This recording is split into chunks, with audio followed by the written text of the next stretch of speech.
Basics tutorial read by Aditya Mittal. Long before there were corporations that issued shares of stock for investment, there was the systematic use of debt to raise money. Debt involves borrowing money with the promise to pay back in full, along with interest over time. The guarantee assuring that promise is known as a bond. In other words, bonds represent debt obligations. Bonds have been around for millennia. The ancient Mesopotamia city of in what is known today as Iraq, had a bond market around 2400 BC, guaranteeing repayment for borrowed grain. Kings and later democratic governments often borrowed by issuing bonds to fund wars and territorial expansion. In modern times, governments still borrow to undertake projects, but there is also a thriving market for bonds issued by corporations who borrow for expanding profitable undertakings. For example, a company may borrow in order to acquire a competitor, to build a new factory, or to hire personnel. Bonds are fundamentally different from stocks in a number of ways. Shares of stock represent claims on profits and confer voting rights to shareholders, and the price of stocks thus vary with expectations of future profitability of the firm. Bonds, on the other hand, represent debt repayment obligations and are priced based on factors such as the likelihood of being repaid. In the modern economy, most diversified investment portfolios contain some allocation each to stocks and bonds, where bonds are often considered the more conservative choice of the two. For a number of reasons that will be discussed in this tutorial, bonds do offer some safeguards that shares of stock lack. This tutorial will hopefully help you understand bonds and to determine whether or not bonds are right for you. We'll introduce you to the fundamentals of what bonds are, the different types of bonds, and their important characteristics, how they behave, how to purchase them, and more.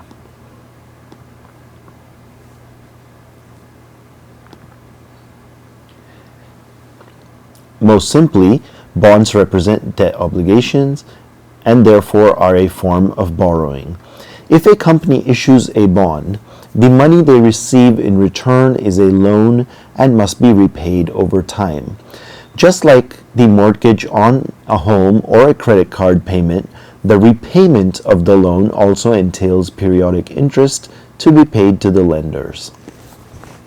The buyers of bonds then are essentially lenders. For example, if you have ever bought a government savings bond, you become a lender to the federal government. Put differently, bonds are IOUs. Governments at all levels and corporations commonly use bonds in order to borrow money. Governments need to fund roads, schools, dams, or other infrastructure. The sudden expense of a war may also demand the need to raise funds. Similarly, corporations will often borrow to grow their business, to buy property and equipment, to undertake profitable projects, for research and development, or to hire employees. The problem that large organizations run into is that they typically need far more money than the average bank can provide. Bonds provide a solution by allowing many individual investors to assume the role of the lender. Indeed, public debt markets let thousands of investors each lend a portion of the capital needed. Moreover, markets allow lenders to sell their bonds to other investors or to buy bonds from other individuals, long after the original issuing organization raised capital. Of course, people wouldn't lend their hard-earned money for no compensation, and so there is an opportunity cost involved with any investment, which is the lost opportunity of using those same funds for another purpose. The issuer of a bond must pay the investor something extra for the privilege of using his or her money. This extra comes in the form of interest, which are made at the predetermined rate and schedule. The date on which the issuer must repay the amount borrowed, an amount known as the face value, is called the maturity date. The interest rate associated with a bond is often referred to as the bond's yield or coupon.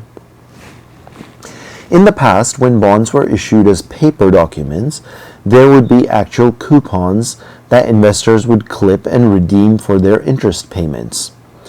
Bonds are often referred to as fixed income securities because the borrower can anticipate the exact amount of cash they will have received if a bond is held until maturity. For example, say you buy a corporate bond with a face value of $1,000, a coupon of 5% paid annually, and a maturity of 10 years. This tells you that you will receive a total of $50 of interest per year for the next 10 years. Because most corporate bonds pay interest semi-annually by convention, you would then receive two payments of $25 a year for 10 years. When the bond matures in a decade, you would then get your $1,000 back. In our example, the bond was issued with a fixed interest rate, but often a bond carries a variable rate. Variable interest is typically calculated as some predetermined spread above some benchmark rate, such as the federal funds rate or LIBOR, and which are reevaluated after each successive coupon payment. A key distinction alluded to in the introduction of this tutorial is that bonds represent debt, while stocks represent equity. Equity represents a claim on future profits, and the value of a stock can rise rapidly for a growing profitable company. Likewise, the price of a stock can drop to zero in the event of a bankruptcy. Bonds, on the other hand, only pay a predetermined interest payment, and their prices are bound by interest rates and not by companies' profitability. If a bankruptcy occurs, bondholders must be repaid from a liquidation in full before any shareholders are paid anything. The upshot for investors is that bonds are therefore lower risk investments, but do not offer the potential upside that a stock can offer.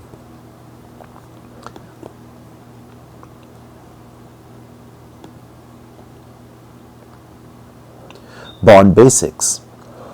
Bonds come in many varieties. However, some characteristics are unique to all of them and should be understood by any potential bond investor. The face or the par value. The first characteristic of a bond is its face or par value. This represents the amount of principal that a bondholder will receive at maturity and is also the value that a bond is issued for at the time that a company or government first sells them. The majority of corporate bonds today carry a face value of $1,000, but may vary by the issuer. Government bonds are often sold with higher face values, some of which can be as high as $100,000 or even $1 million.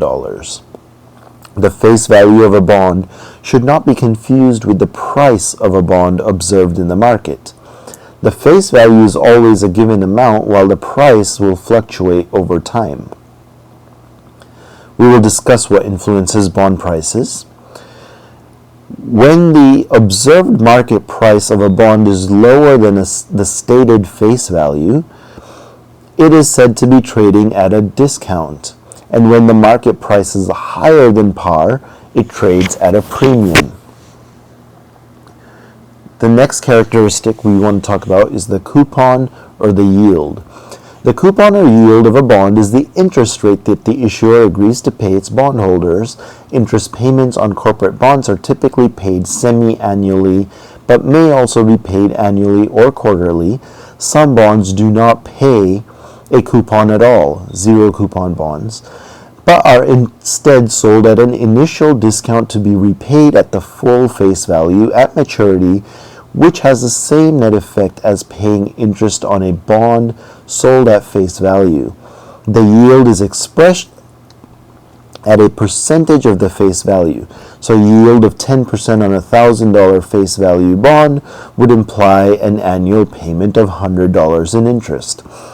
If the interest rate paid on a bond remains the same for the life of the security, it's a fixed rate, while if it floats and changes over time, it's referred to as adjustable or variable rate.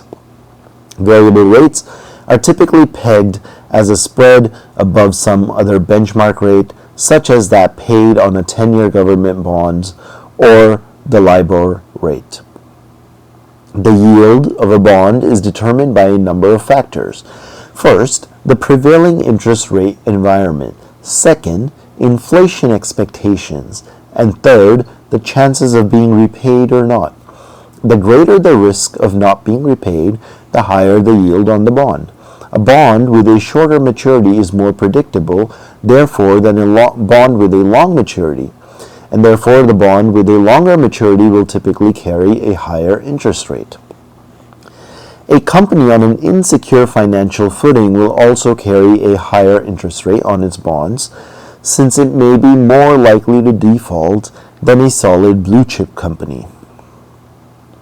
Another characteristic of a bond is maturity. The maturity is the day at which the bond's principal comes due and must be repaid to the lenders in full. Maturities for corporate bonds are typically in the range of 1 to 5 years, with some bonds maturing in 10 or even 30 years. Occasionally, a company will issue a so-called century bond that matures in 100 years. Government bonds can be short-term, a few months, to many years, 10 or 30 years. The bond maturity is decided by the issuer and influences the bond yield. The longer the time to maturity, the more chances that a company has to fail to repay, and therefore the higher the yield it must carry. The issuer is the type and quality of the bond issuer is also an important characteristic of a bond, as the issuer's stability is your main assurance of getting paid back in full. For example, the U.S. government is far more secure than any one corporation. Its default risk, the chance of the debt not being paid back, is extremely small compared to corporations. So small that U.S. government securities are often referred to as risk-free assets. The reason behind this is that the government will always be able to bring in future revenue to pay its debts through taxation. A company, on the other hand, must continue to make profits, which are far from guaranteed. This added risk means corporate bonds must yield higher in order to entice investors. This is the risk-return trade-off in action, sometimes known as the yield spread between corporate and government bonds. For corporate bonds, there is a fairly standardized bond rating system based on the analysis of credit rating agencies to help investors determine a company's credit or default risk. Think of a bond rating as the report card for a company's credit rating. Blue chip firms, which are large financially secure companies, issue bonds that are safer investments and have a high rating, while risky companies have low ratings. The chart below illustrates the different bond rating scales from the major rating agencies in the U.S.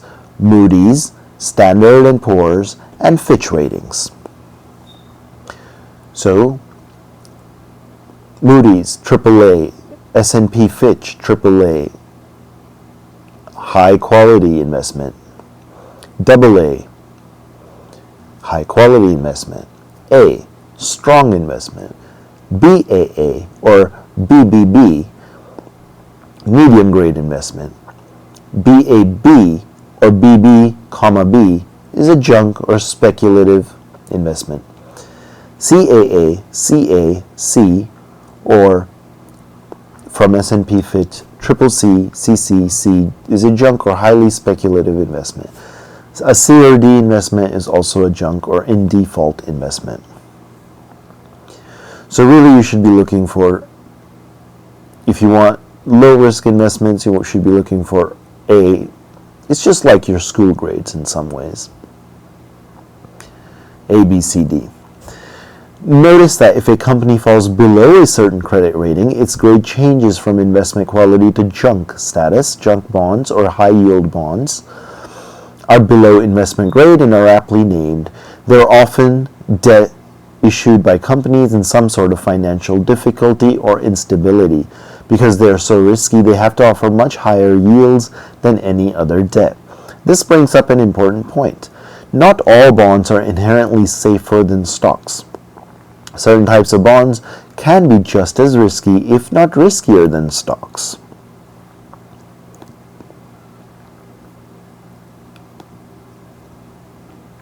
Alright, bond basics, yield, price, and other confusion.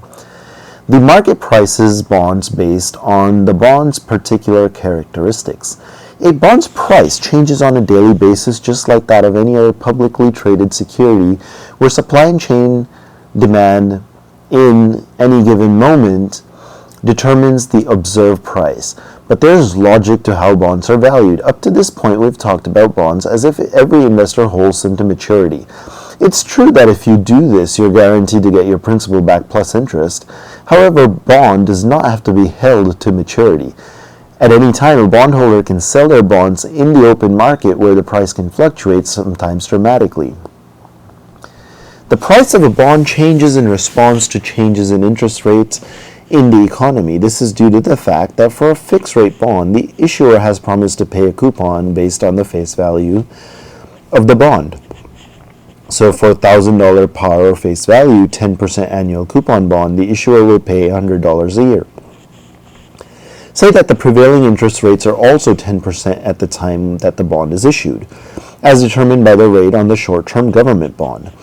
An investor would be indifferent investing in the corporate bond or the government bond, since both would return $100.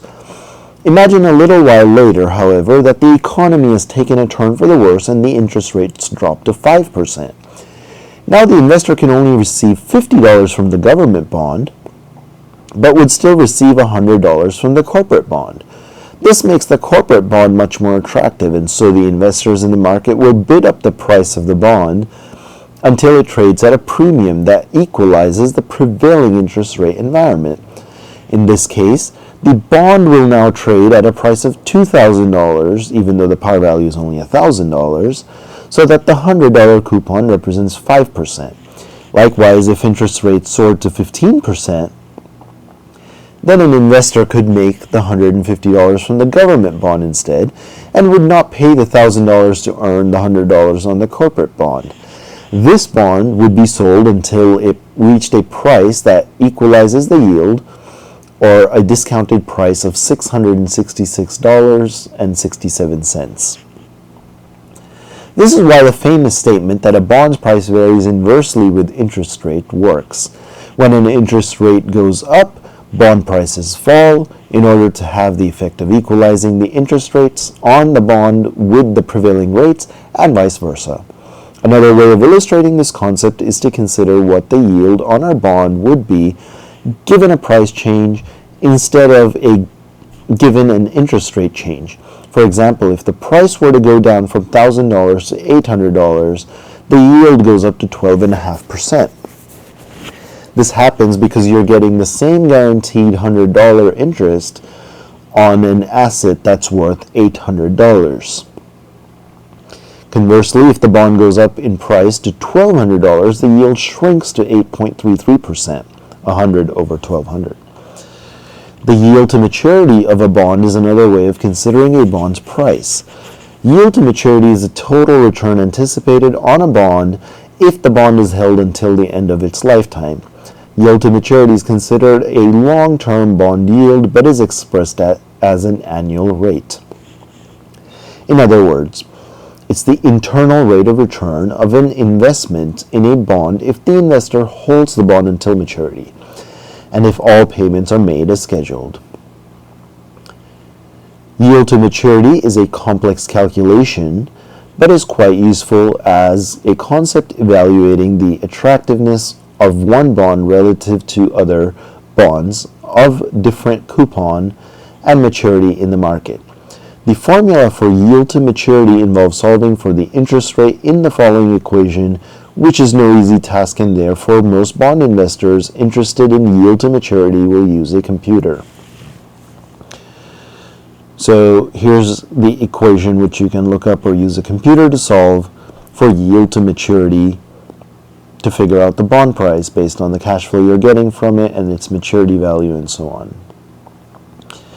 We can also measure the anticipated changes in bond prices given a change in interest rates with a measure known as the duration of the bond.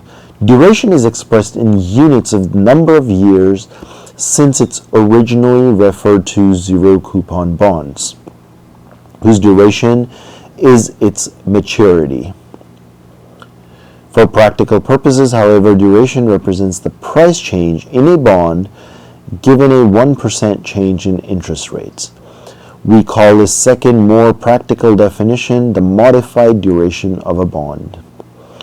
Duration can be calculated to determine the price sensitivity to interest rate changes of a single bond or for a portfolio of many bonds.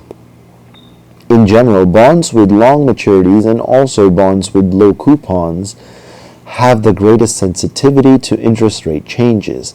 A bond's duration is not a linear risk measure, meaning that as the prices and rates change, the duration changes, and convexity measures this relationship. All right, so without getting into the calculus of duration, let's go to the bond basics, different types of bonds.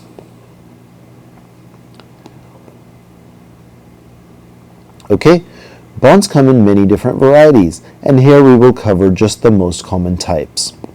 We've been talking about government bonds. They can be issued by governments as well as lower levels of governments.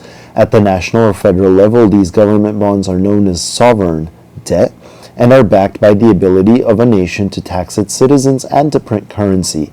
In the U.S., federal debt is classified according to its maturity. Bills are bonds maturing in less than 1 year. Notes between 1 and 10 years, and bonds maturing in more than 10 years. So remember that. So bills are maturing in less than 1 year, notes in 1 to 10 years, and bonds in 10 or more years. Marketable securities from the U.S. government, known collectively as treasuries, follow this guideline and are issued as treasury bonds, treasury notes, and treasury bills. All debt issued by U.S. government is regarded as extremely safe, often referred to as risk-free securities, as is the debt of many stable countries. The debt of developing countries, on the other hand, does usually carry substantial risk. Like companies, countries can therefore default on payments. Credit rating agencies also rate a country's risk to repay a debt in a similar way that they issue ratings on corporate bond issuers. Countries with greater default risk must issue bonds at higher interest rates, which essentially increase their cost of borrowing. Governments also issue bonds that are linked to inflation, known in the U.S. as the Treasury Inflation Protected Securities, or TIPS for Treasury Inflation Protected Securities. The government also issues what are known as zero coupons or Z bonds, which pay no interest or coupon, but instead are offered at a discount at sale. For example, let's say a zero coupon bond with a $1,000 par value and 10 years of maturity is trading at $600. You would be paying $600 today for a bond that will be worth $1,000 in 10 years. These bonds are known as Treasury strips in the U.S. government. Savings bonds are also zero coupon bonds that gain value as they mature. Municipal bonds, also known as munis, are bonds issued by state or local governments or by government agencies. These bonds are typically riskier than the national government bonds. Cities don't go bankrupt that often, but it can happen, like it happened with Detroit and Stockton, California. The major advantage to munis for investors is that the returns are free from federal tax, and furthermore, state and local governments will often consider their debt non-taxable for residents, thus making some muni bonds completely tax-free, sometimes called triple tax-free. Because of these tax savings, the yield on a muni is usually lower than that of an equivalent taxable bond. Depending on your personal situation, a muni can be a great investment on an after-tax basis. Corporate bonds. The other major issuer of bonds is corporations, and corporate bonds make up a large portion of the overall bond market. Large corporations have a great deal of flexibility as to how much debt they can issue. The limit is generally whatever the market will bear. A corporate bond is generally considered short-term corporate when the maturity is less than 5 years. Intermediate is 5 to 12 years, and long-term is over 12 years.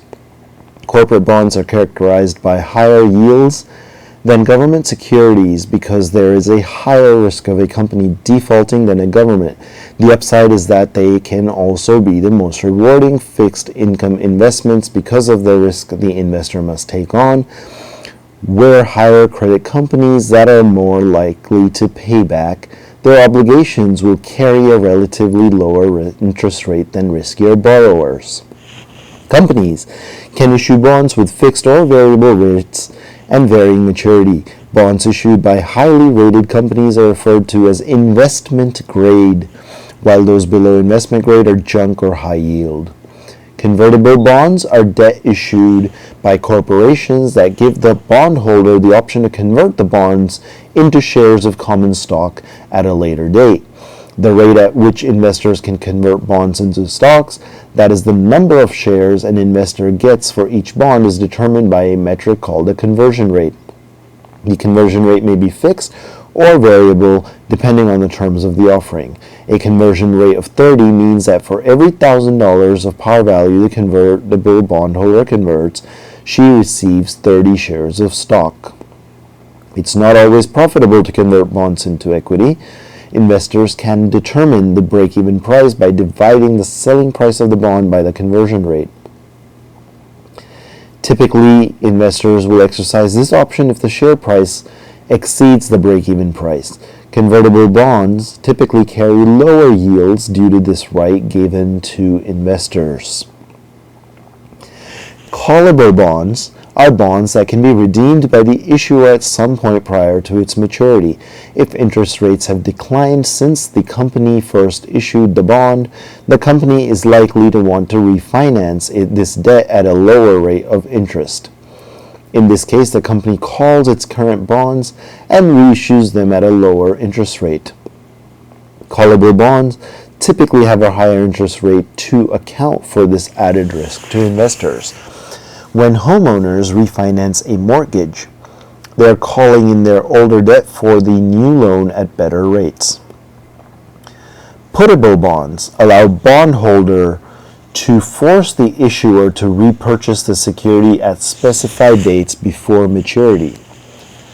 So if you hold a puttable bond, you can sell that bond back before maturity.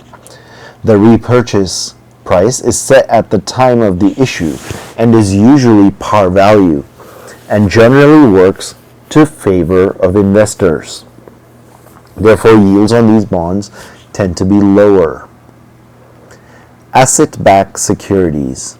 A third category of bonds is issued by banks or other financial sector participants and are referred to as asset-backed securities or ABS. ABS, asset-backed securities. These bonds are created by packaging up the cash flows generated by a number of similar assets and offering them to investors. If such a bond is backed by a number of mortgages, they're known as mortgage-backed securities or MBS. These bonds are typically reserved for sophisticated or institutional investors and not individuals. Okay. Now we're going to talk about bond basics and how to read a bond table.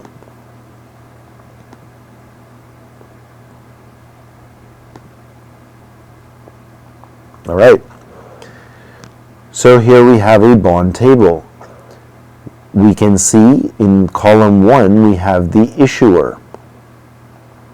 So Bell or BMO or BNS or Klern or Coke.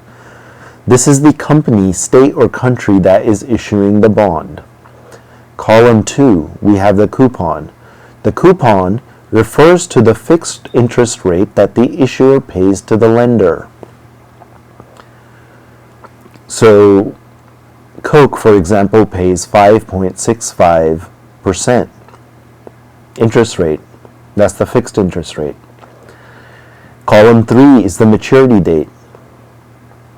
So the given bond will expire on March 17, 2004 for Coke.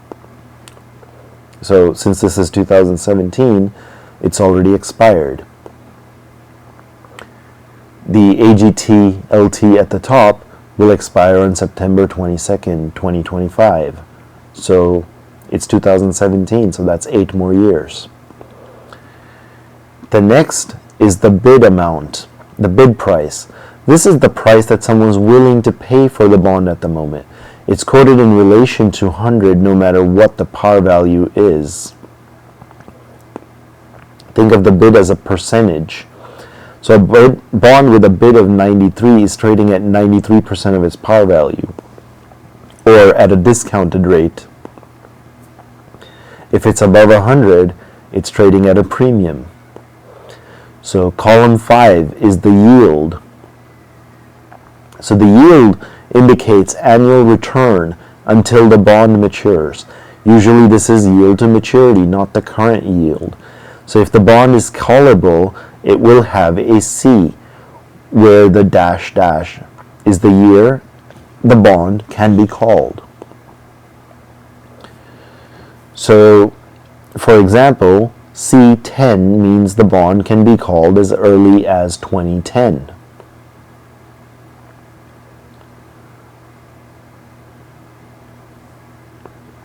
Okay, so that's how you read a bond table.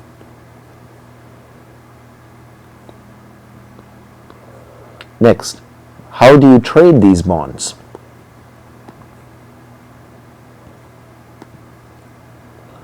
Alright, so how do you trade? So most bond transactions can be completed through a full service or discount brokerage, and increasingly online brokerage services allow for easy and inexpensive bond trading. Bond brokers, you can also open an account with a specialized bond broker online, but be warned that most bond brokers require a minimum deposit of $5,000, and another option for adding bonds to a portfolio is by looking at mutual funds that specialize in bonds, known as bond funds. Mutual funds and ETFs, exchange-traded funds. So in addition to numerous mutual funds, there are also exchange-traded funds, ETFs, that invest in bonds and which trade like shares of stock for investors. When buying and selling bonds on the open market, keep in mind that these are secondary market transactions, meaning that you're buying from another investor and not directly from the issuer. One drawback of mutual funds and ETFs is that the investors do not know the maturity of all the bonds in the fund portfolio, since they are changing quite often, and therefore these investment vehicles are not appropriate for an investor who wishes to hold a bond until maturity. Another drawback is that you'll have to pay additional fees to the portfolio managers. If you do decide to purchase a bond through a broker, he or she may tell you that the trade is commission free. But be wary, what typically happens is that the broker will mark up the price slightly. This markup is really the same as the commission. To make sure that you're not being charged too much, simply look up the latest quote for the bond and determine whether the markup is acceptable. Government bonds, you can get through many financial institutions today with the service of transacting government securities. However, if your bank or broker doesn't provide the service, you can purchase government bonds directly through a government agency. In the U.S., you can buy these bonds directly from the federal government through its service, Treasury Direct. The Bureau of the Public Debt started Treasury Direct so that individuals could buy bonds directly from the Treasury, thereby bypassing a broker and greatly reducing transaction costs. All transactions and interest payments are done electronically. Okay, and let's go to the conclusion of our bonds tutorial. Now that you have known the basics of the bonds, they're not too complicated. Here's the recap of what we discussed. Bonds are just like loans or IOUs. Buying a bond means that you're lending your money. Bonds are also called fixed income securities because the cash flow from them can be fixed. Stocks are equity, bonds are debt. The key reason to purchase bonds is to diversify your portfolio and make it less risky. The issuers of bonds are usually governments or corporations. A bond is characterized by its face value, its coupon or interest rate, and its maturity time and the issuer. Yield is the rate of return you get on the bond, or yield to maturity, or current yield. So there's two types of yields. One is the rate you're currently getting, and one is the rate you get if you hold it to maturity. Now, when price goes up, yield goes down, and vice versa. When interest rates rise, the price of the bonds in the market falls, and vice versa. Because when interest rates rise, the price of the bond falls because the bond is giving you a fixed rate. Bills, notes, and bonds are all fixed income securities classified by maturity. If you remember, bills are less than 1 year, notes are 1 to 10 years, and bonds are more than 10 years. Government bonds are the safest bonds, followed by municipal bonds, and then corporate bonds. Municipal bonds are issued by local governments or agencies and can be tax-free interest for residents. Bonds are not risk-free though. It's always possible, especially in the case of corporate bonds or lower-rated bonds, for the borrowers to default on the debt payments. High-risk, high-yield bonds are known as junk bonds and are issued by riskier issuers. We talked about some credit agencies. You can check for the riskiness of the bond credit ratings. Other types of bonds include convertible bonds, callable, and puttable bonds. Convertible bonds you can convert to stock depending on the terms. Callable bonds, the issuer can buy them back before maturity. Puttable bonds, you can sell them back before maturity if you're investing in bonds. You can purchase most bonds through a brokerage or a bank.